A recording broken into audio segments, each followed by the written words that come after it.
il est important pour nous d'identifier des niches permettant à nos entreprises de pouvoir se positionner.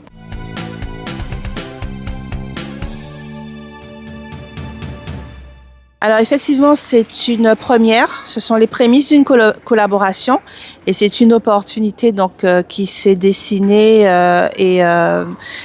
cet accueil de cette délégation s'est fait en partenariat avec la Chambre de commerce des îles de Guadeloupe.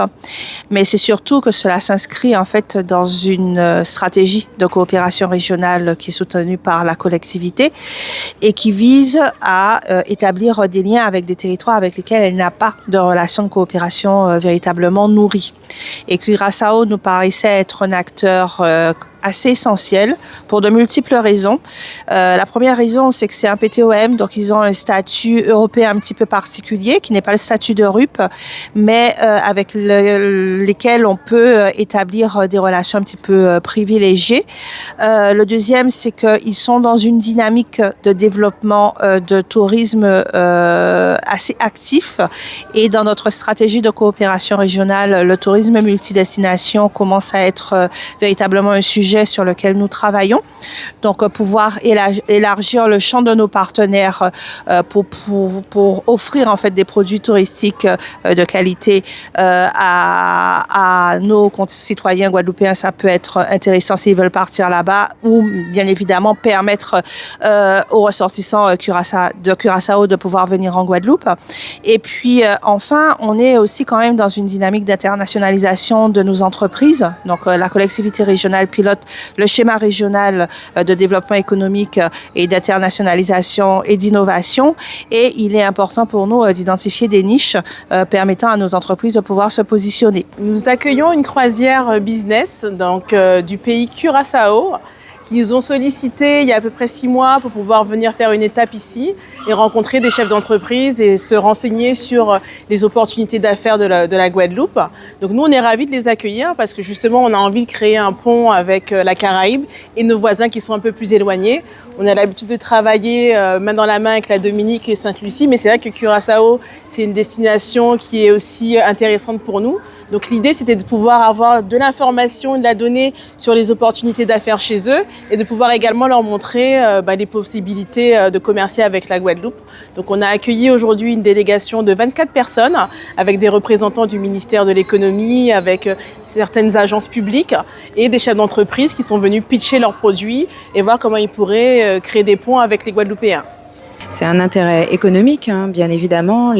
Donc nous sommes partenaires de cet événement. C'est vrai que la CCI des îles de Guadeloupe est venue vers nous pour accueillir cette délégation, pour informer également sur la dynamique touristique de nos territoires, puisque nous sommes des territoires frères, tous issus de la Caraïbe. Nous avons donc des marchés différents, des infrastructures différentes. Donc c'est toujours très important d'avoir ces échanges avec ces destinations. La destination Curaçao, qui est une destination touristique également au sein du bassin caribéen.